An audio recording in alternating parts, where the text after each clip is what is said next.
Welcome in, everyone. It is another edition of the Full-Time Roundup podcast. It is your host, Daniel Brackett, joined alongside me, Harrison Clark. Harrison, did not get to see you this weekend, but did you enjoy yourself? Um, Not really, because Saturday I was at the alma mater watching my UNC football team get destroyed by James Madison in a worse fashion than even Charlotte did. So Charlotte might have us now in football, which is just crazy to say. Um, Other than the afternoon of Saturday, yes, it was a solid weekend. Watched as much footy as I could. But other than that, yeah, it was solid. Yeah. Other than college sports, because North Carolina had a pretty rough weekend. I go to Charlotte, or I went to Charlotte. My dad went to Chapel Hill, and my brother goes to State. All three football teams were absolutely blown out. So texted them on Sunday morning and just made sure the boys were accounted for in that term. But in terms of a sports weekend, other than that, which I was already expecting a blowout in terms of Charlotte. Charlotte FC won, the Panthers won. Liverpool won astoundingly. So it's pretty honestly the best sports weekend I've had in it's got to be a year plus, to be honest. So That's pretty solid. it was a really solid week. Monday hit and it wasn't as bad today as it usually is. Usually I'm upset about the Panthers or Charlotte FC sucking. Both teams really just performed well. I was actually able to attend the Charlotte FC match, and that was a really fun afternoon kickoff on Saturday. Beautiful weather too. So, but anyways, let's jump into kind of the biggest results of the week. We'll go ahead and start with obviously the heavy hitter. We probably won't cover this game that much in depth just because of the ramifications of what went on. But yes, I am talking about Manchester City versus Arsenal. First half was a lot of fun.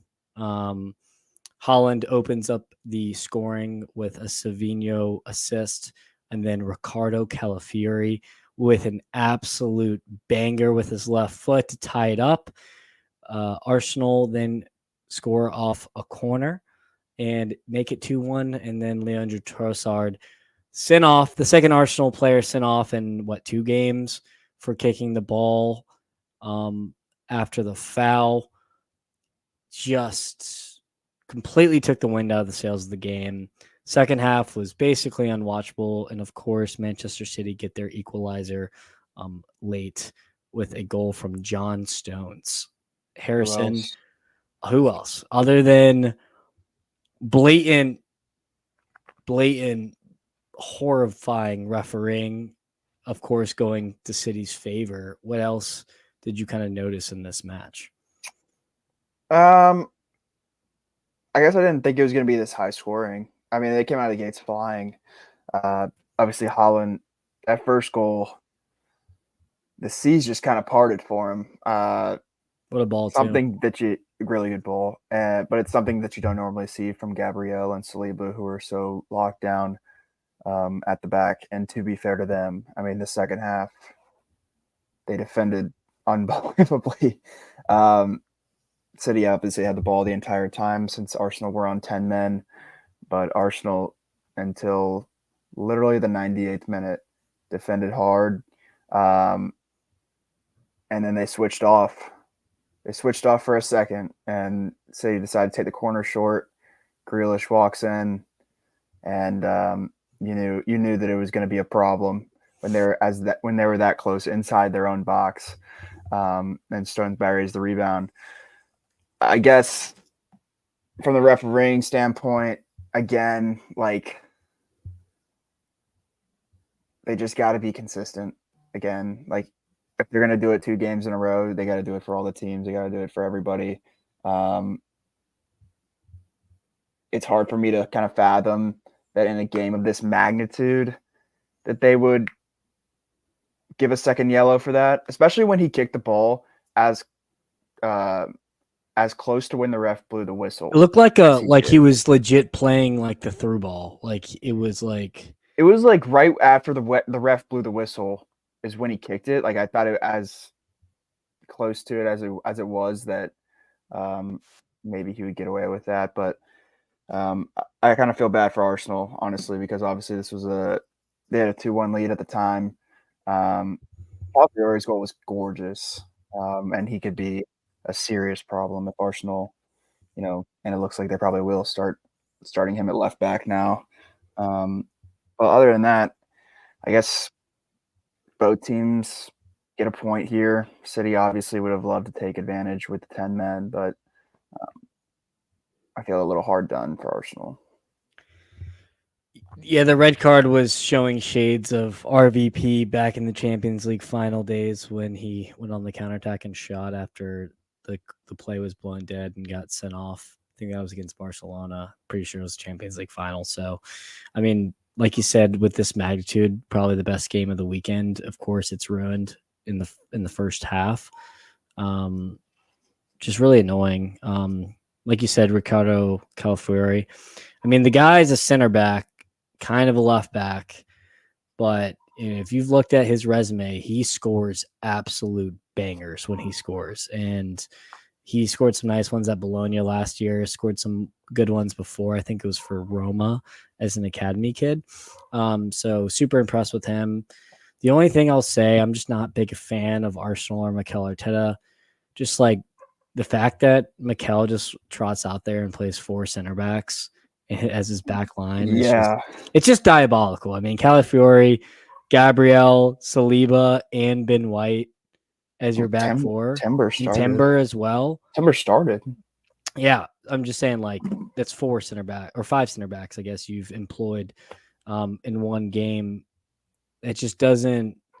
Yeah, you're not going to concede many goals, but it's just not the football I'd want to watch personally. Now, it's a results business, so that's what matters most. But yeah, I think Pep and his men were really bailed out by the refereeing by Michael Oliver, who continues just to be a polarizing character. In terms of another big piece of news, seems like Rodri out for the season with an ACL. Can't really talk about how devastating that is for Manchester City. Yes, they've been winning games without him, and he just got back. But, I mean, we're talking about probably the best player in the world for a year plus now. So, they do have the depth to fill that void. But, are they more of a doubt for this title now that he's gone? I would say yes. I think that he is, like you mentioned, he's arguably the best player in the world. And when you lose the best player in the world, you're not going to be able to replace him, regardless of the kind of depth that you have.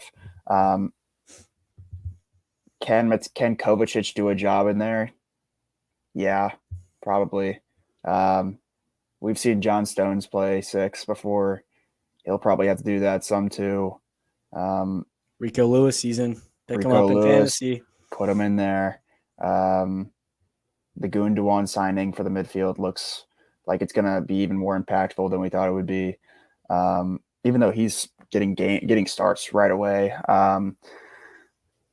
It's a massive loss for City, just with the amount of games that they're going to be playing too. You got a feeling that even with the depth they have, there will be some guys that are going to be getting run down throughout the season. So for sure, I think that it definitely is going to slow them from winning the title and make the race at the end even better, because I think with him in there, they're just so dominant. I mean, his track record is unbelievable. So I think it definitely opens something up for the contenders. Absolutely. Couldn't agree more. And, those contenders will probably be Arsenal and Liverpool. Arsenal getting a big point, I guess. Still, you could say it's still a good point to have.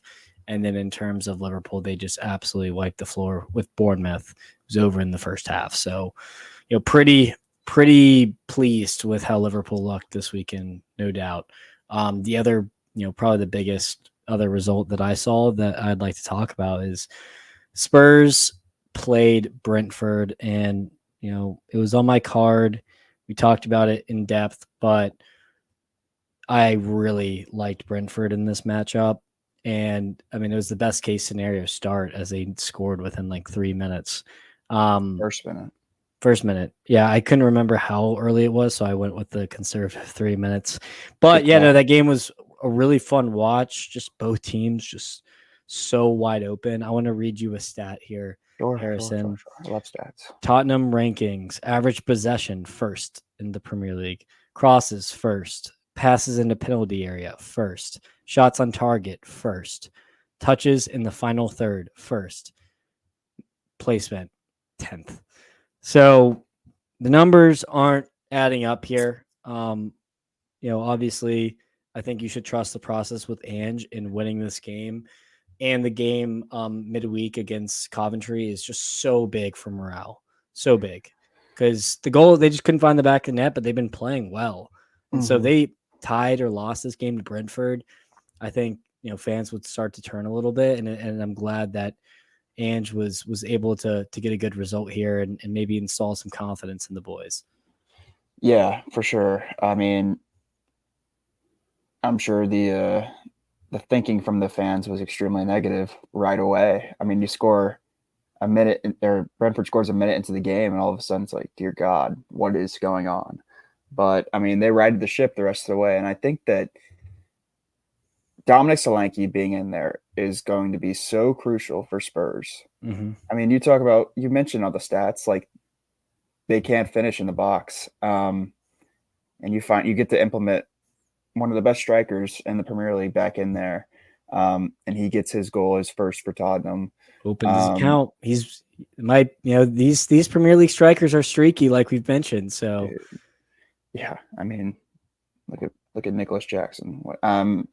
But Solanke being in there, I think, is going to be so massive for Spurs. I think you mentioned the crosses that they're putting in there, everything. He's going to be on the end of a lot of those. And obviously at Bournemouth, he's had a good track record of putting them away. So the fact that they were able to get 3 out of this game, 3 goals and 3 points, obviously is massive for momentum to continue pushing.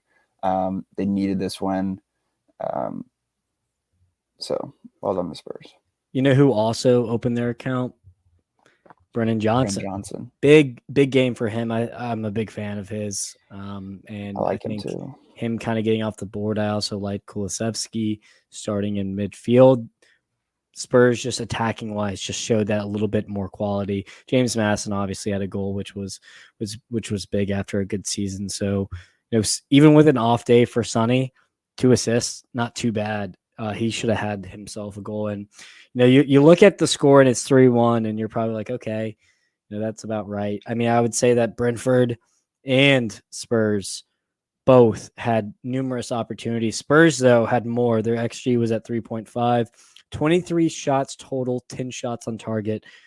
Had almost open goals several times and just refused to shoot. So I still am concerned for Spurs and putting the ball in the back of the net. Maybe this will help spur that confidence, but you just got to put away your chances. And I feel like Brentford still had some momentum in this match almost all the way to the depth. They scored 1 goal. You could have seen Spurs kind of reeling and maybe giving up a lead. So I think both teams, it was a fun watch for the neutral, but both teams definitely have some things to work on in the future. No question. I mean, that's the consistent theme with Spurs is they're going to get their opportunities. And especially against these teams who are going to be mid-table, like these are the kind of games that they got to bury their chances. And they did this game. So we'll see if maybe that is a theme going forward, is that they are able to take care of their opportunities and able to bag these points, because them getting these draws and losses where they're dominating the game is just killer. Absolutely. And they do play in the Europa League on Thursday. So we'll see how they fare against Karabag. This could be a good time to get the youngsters going, get some more goals for Solanke maybe. So we'll have to see. The last game I wanted to talk about in the Prem was Chelsea. You mentioned Nico Jackson earlier. Big win for Chelsea against West Ham at West Ham. Harrison, talk me through that game. West Ham just abysmal. Chelsea really good. Yeah, I mean, I think that it's a little bit of both. I think West Ham just really couldn't get anything going. This is usually a fixture that gives Chelsea trouble, and it has over the years, is at West Ham in a London derby where hey, we've mentioned it before. They get the bubbles going, it's a problem. Something about But the bubbles. something about them. But Chelsea came out quick, and Jackson gets 2 in the first half. 2 really good goals too. Really Like good goals. his first goal, like from a tight angle, megs the keeper, and then the second goal was just really really nice build up, and Caicedo puts a nice through ball to him, and outside the foot puts it in. So that's obviously huge for him. Like consistency is everything for Nicholas Jackson. If he can put games together, then Chelsea become a serious problem, I think, because you're seeing already they already have Sancho in the starting lineup, and he's looked very good his first couple games. Cole Palmer is always a threat. Scores the third goal Banger. in the second half, was a banger off the pipe and in. But I mean, I like what they're building right now. I think Maresca has them in a good headspace, and I like their attack in general. Just looks extremely solid in my opinion. I think Palmer pulling the strings, obviously, he's so much better as a cam than he is as a wing, as we've mentioned. Um, and you're getting, I think the guy that's standing out the most right now for this team is Moises Caicedo. He's been unbelievable as a 6, especially since the beginning of like this whole season so far. He's been excellent as a 6, putting in tackles. Like I mentioned, playing fantastic balls like the one he played to Jackson. Not used to getting good goalkeeping. That's 2 clean sheets in a row for Robert Sanchez. Crazy. So I know. Maybe we found a keeper even though we have 8 on the roster. So some positive signs for Chelsea going forward. I mean, 3-1-1 to start the year. I can't complain with that with the new manager. So for the youngest team in the league, it's a good start, and let's see if they can continue to build off of it. Yeah, on the flip side, you got West Ham 1-1-3 to start out the season. Invested a lot in this squad. New coach with Lopetegui. You signed Somerville. You signed Fulkrug. Just to name a few. I'm trying to think of other signings that they've done, but they went and spent the money, and they have not gotten the results yet. 1-2 at home, especially, is not good, and I don't think the fans were very happy with this performance. Obviously, it's hilarious that David Moyes, now that he's gone, that fans might be missing David at this point. But I do think Lopetegui, they're in 14th, should probably tread lightly here. I could see another string of 2 more bad results, and he could be gone. So I wanted to quickly brainstorm what coaches would be best at West Ham, and my first thought was Edin Terzic. My second thought was Sergio Conceição. Bring him to the Premier League. Didn't realize he left Porto last year and is currently unemployed. I'd like to see him at West Ham. Those were my first 2 that I thought of right off the bat. Do you have any other coaches that would be fun? I mean, we know a coach that has familiarity in London, and it's Thomas Tuchel. Graham Potter too. I don't know about Graham Potter. But Thomas Tuchel. Obviously, Tuchel is obviously the highest profile manager, I believe, right now that is available still. So yeah, if they wanted to make that kind of transition and bring him in, obviously he has familiarity with the Premier League. That could be an interesting choice. I think that it's just with West Ham that I think they really have three players that are going to excite you, and Bowen, Kudus, and I think Somerville is extremely exciting. Mm-hmm. Other than that, though, they just feel old to me and slow. Like I don't know what it is, but like even Edson Alvarez at center back, like dude does not look like he's doing it. Lucas Paqueta in the middle, he's not old by any means, but you know what you're going to get from him, like some skill and then nothing else. Yeah. So like you're left like Emerson, older. I don't know. I don't know what it is. They can't figure it out so far. Long season ahead. Still haven't really implemented Fulkrug a whole lot. So maybe that changes some things when you actually get a 9 in there, because mentioning old, like Mikel Antonio, dude has been there for a long time and is just not good. So they need to figure it out, because obviously this is still a talented squad. Like we loved what they did in the offseason. So yeah, it remains to be seen, I think, in these next couple games, what their outlook is. Yeah, I think that was some really good insight. Other couple other games that I wanted to mention. I also mirrored Terzic and Clinton Sal just based off, like parking the bus and then counterattacking. That just fits their styles as a West Ham team. They're not going to be, and so is Thomas Tuchel as well. They're not going to be on the front foot with possession. So that's why I like those hires now. I'm sure there's other guys we could think of here, but I did want to give that a shout. Also, in terms of the relegation battle, continues to heat up. Both drew 1-1, Everton and Leicester, Ipswich and Southampton. About as terrible as you think it would be. So not going to really touch on the games. Just I thought that was an interesting result for all four teams. Southampton went up, Ipswich tied it late, which was pretty electric. I was watching that game. And then I think Leicester tied it up somewhat late, and we're kind of knocking on the door. So, fun games all around. Everyone's got a point now. Everyone's got a point. Everyone's off the board. Congratulations. We're right back exactly where we started there. Just everyone has 1 point more. So not really much to learn. Everton are still bad. All those teams are still just horrible.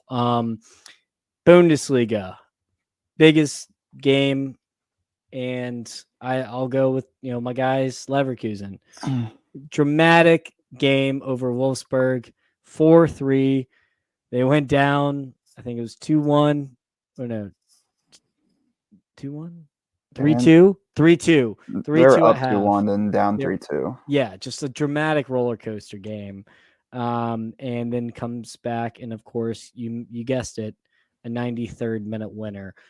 I mean, Harrison, it's just gotten to the point where once that clock strikes 90 and if they're not winning, you know that they're going to score again.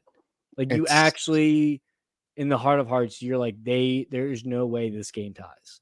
It's ridiculous. It's insane. It's happened for a year and some change now where they've scored double digits times in extra time. This time it comes from Victor Boniface. I mean, just absolutely ridiculous. And Wolfsburg didn't help themselves with the red card, but last week we said, okay, maybe Bayer Leverkusen have figured out their defense. Obviously not, conceding 3 goals. But I'll tell you right now, they know how to score goals, and they've just continued to smash, 3 to 4 goals a game. They're just hitting at an insane clip. By the way, 7 shots on target with 4 goals, just clinical. Yeah, I mean, their scoring record so far this year has been sensational. They're bagging goals like crazy.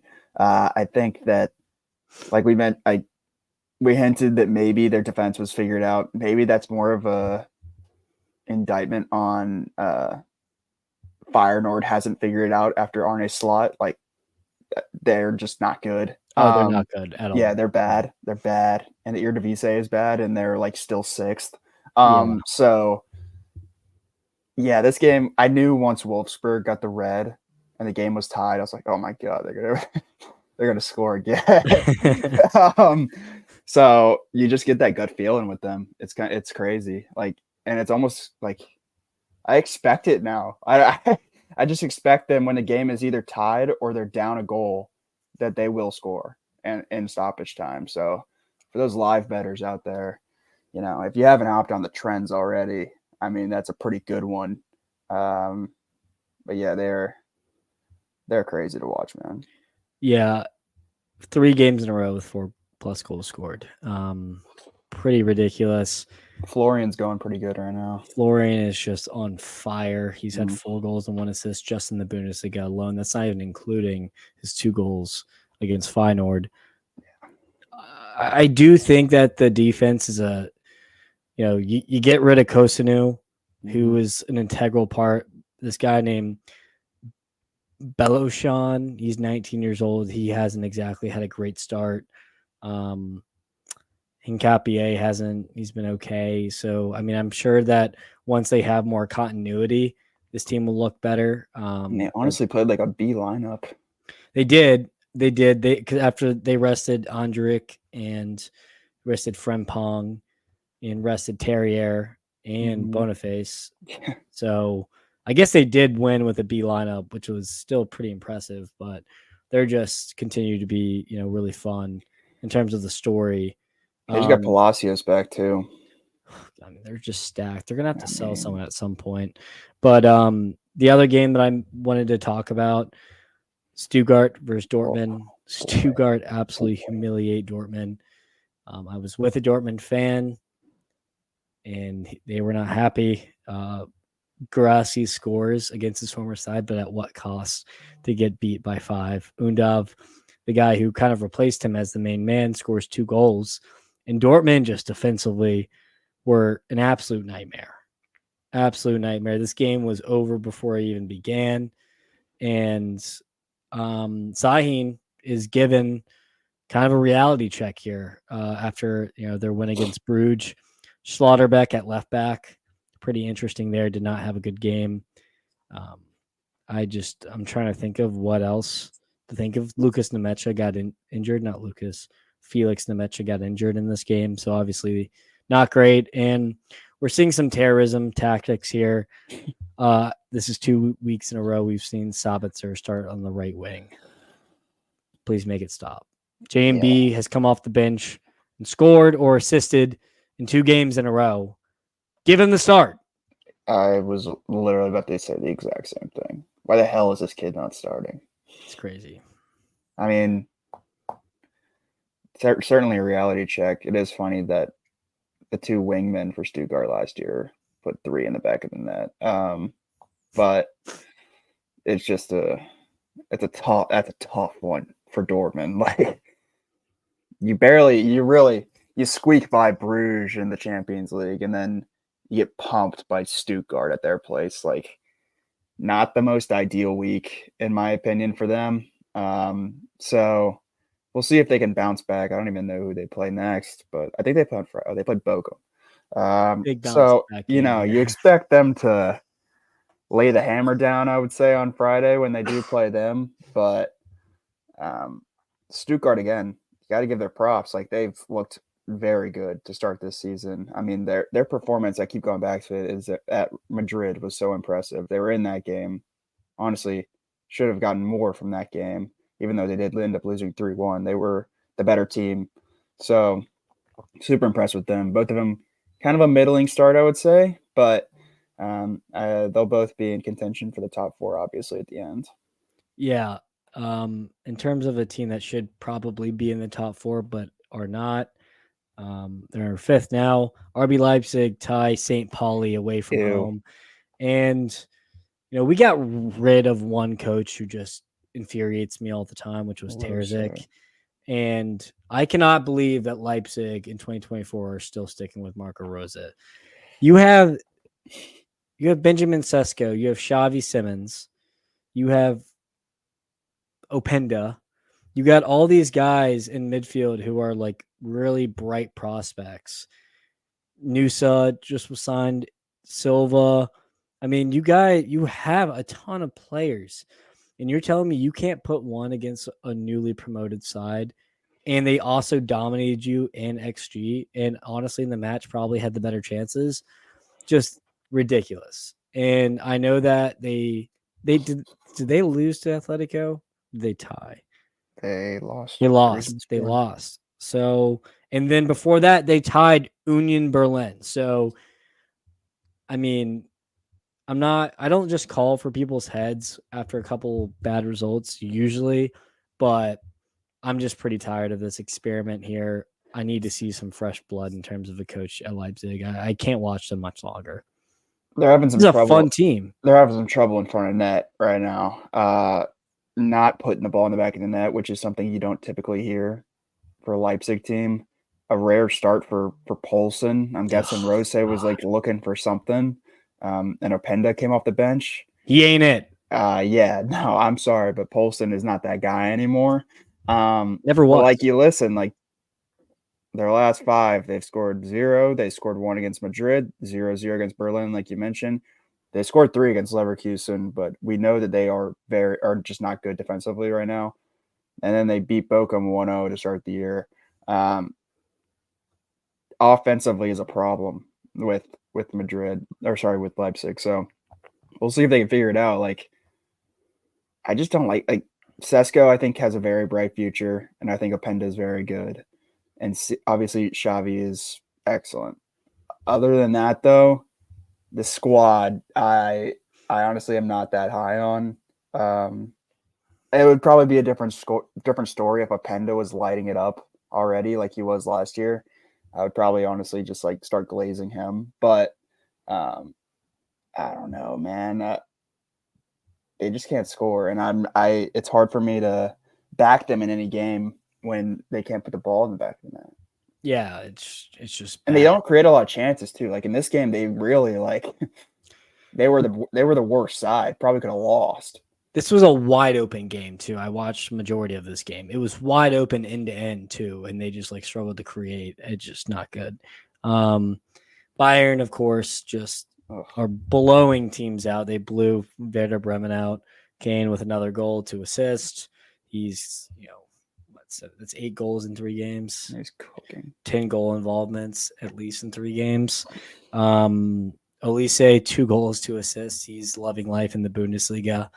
And they do look good. They do look good. Their first big game on Saturday. We're gonna reevaluate on Saturday, but I wanted to at least mention their good result. You want to talk about an over? Yeah. Holy cow. Yeah, going to Villarreal, Barcelona. Ugh. Barcelona just blow out Villarreal. I thought this game would actually be really close, to be honest. After seeing how Barcelona played on Thursday, they are just struggling with depth. See Ter Stegen get injured mid-game. A lot of question marks, but no, they go and they win 5-1. Lamine Yamal with one of the most outrageous assists I've seen in a long time. Gets another assist here. Rafinha with 2 goals off, 2 goals late. Lewandowski scores 2 and misses a penalty. Pablo Torre goal and assist, and at the 10, absolutely cooking in replace of the list of guys who are missing from injury right now. I mean, the Barcelona train just keeps steaming ahead, and I mean, academy kid, vet, guy in his prime, it doesn't matter. This team is just going to win games. Team's just a wagon. Lua, I mean, ageless, man. This guy just gets it done. To be like, can't believe Eric Bailly still has a role anywhere. I mean, dude, Villarreal implementing him and Logan Costa back there. That's not going to keep the ball out of the back of your net. So Lua was just torching them. 2 more goals for Rafinha. On fire. The guy's been absolutely on fire to start this season. 5 goals already. Yeah. And he had... living up to the price tag. He had 10 all of last year. He has 5 in 7 games. So, if you're getting that kind of production from your wingers alongside Lewandowski, they're going to be a tough team to beat regardless. Like you mentioned, Pablo Torre hops into the 10, does great. I think typically that I thought I would see, I didn't even realize, honestly, that he was out for this game, but Fermin Lopez also got injured. Like, the amount of injuries on this team are remarkable, and they're just still killing teams. So, at full health, like Barcelona and Real Madrid right now for me are neck and neck. So, maybe ahead. Yeah. So they've been a thrill to watch to start this year. Hansi's got them cooking. Yeah, Real Madrid, they did beat Espanyol 4-1, but they were losing for 50. They got conceded in the 54th minute, and then they scored in the 58th minute. But they still, scored 4 goals in 30 minutes here. So it's not like it was a convincing performance at the Bernabeu. They can't get off the bus, dude. They can't. I mean, their first halves this season have been so sluggish. Yeah, it's actually ridiculous. Yeah, no, it's not good. Sorry, I don't know what's going on with my light here. It's pretty infuriating. But they did record 31 total shots and 14 on target. So Espanyol, bro. I mean, Espanyol's trash though. And yeah. The fact that the keeper had 14 saves, 14 shots against, conceded 4, and he still has a 6 rating. I mean, I feel kind of bad for the guy. He made an error that led to a goal. That's probably why. But he still had 10 saves, double digits. So I'm liking Barcelona more, even with the injuries. We'll see if they can get healthy at one point. Will they be unstoppable? You'll have to look ahead for the El Clasico match to see when that is. That'll probably decide the title, both those games. Would Carlo losing the league this year warrant a firing? He's walking after this season, I think, in my Oh, opinion. I think on his deal, this is the last year as well. oh, so okay. Wow. I don't think they're going to be looking into his future anytime soon, even to re-sign. I just don't see that just in the cards. The guy is so old at this point. He is.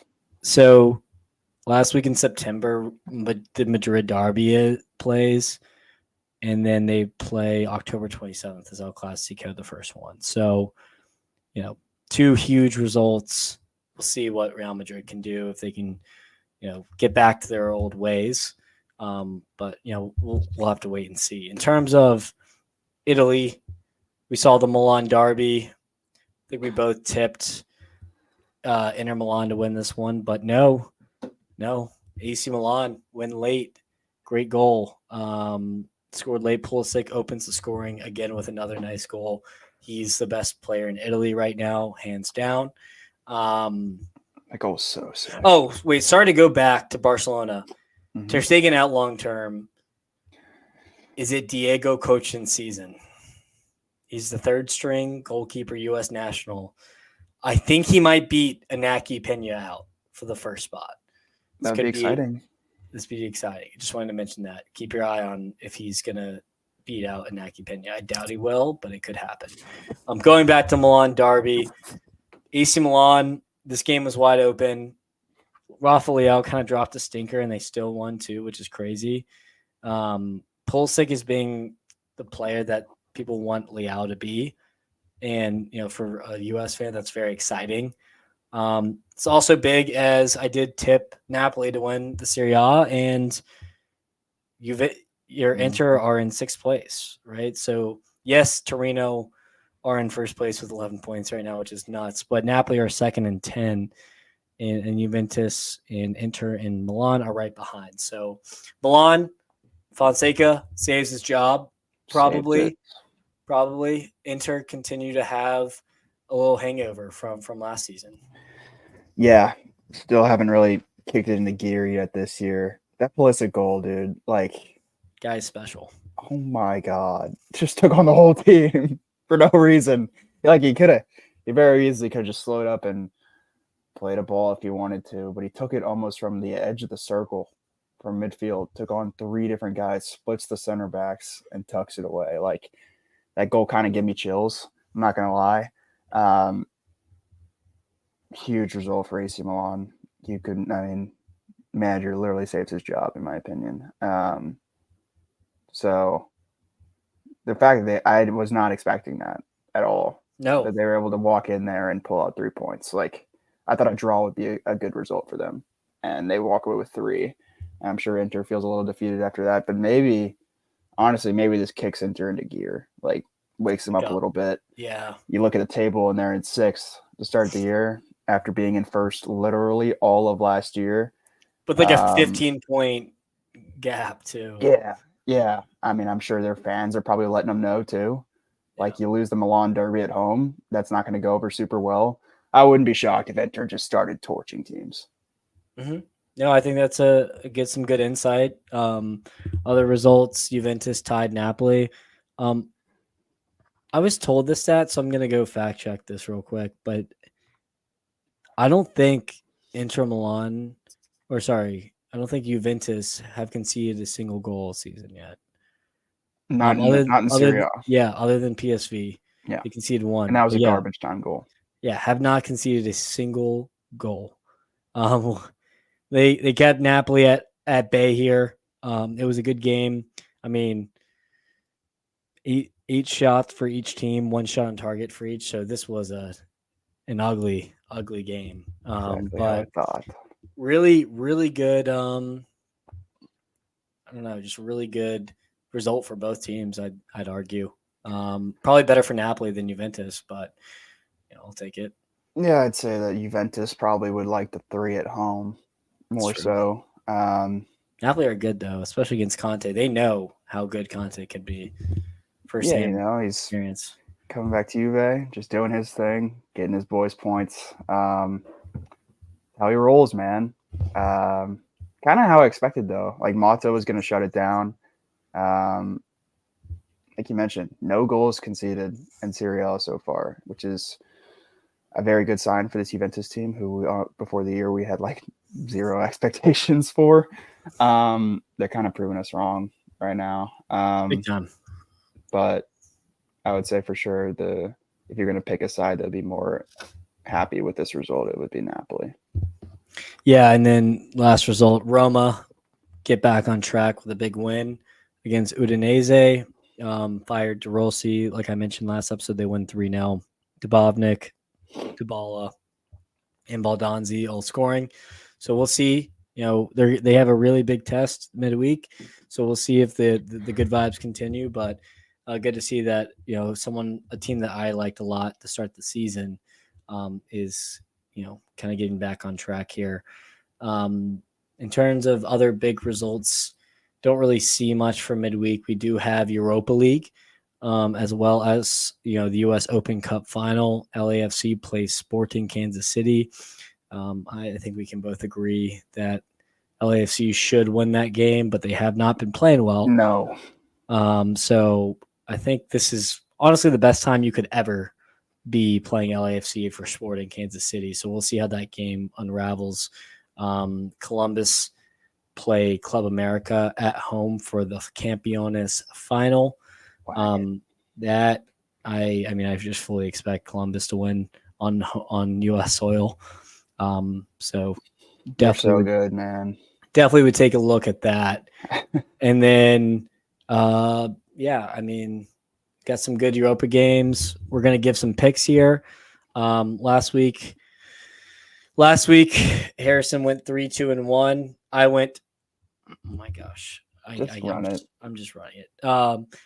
And I went 3-3. So, we're still doing good here. What a Palace United draw. I know that was extra sharp from you. Mid-ass teams. Yeah, no, that game was awful too. For my first play, kind of carrying over from last week because it did get canceled because of rain. Still like Atalanta -1 against Como. Porto money line on the road here. Hoffenheim, Michelin over 3. Spurs, Karabag over 3.5. And Galatasaray, PAOK over 3. Harrison, what are your plays? Yeah, I got Barcelona. They play Wednesday against Getafe -1.5. Listen, I'm not hopping off anytime soon.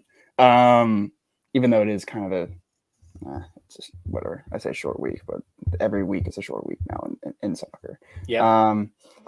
Galatasaray over 3. Wagon. Just a lot of goals involved in their games, especially with Osimhen now. And I also have Spurs Karabag over 3.5. Like you mentioned, Spurs start burying their chances. There's going to be a lot of goals going on in their games. So yeah, we do have short card. We do have some EFL action too this week. Arsenal, City, Liverpool plays West Ham. That should be a fun one. I expect Liverpool to handle business there, so you might want to look at that. But that is all for today. Harrison, as always, thank you for joining. We'll be back on Thursday for another preview, fantasy, and best bets for the weekend. And until then, you guys enjoy the European soccer.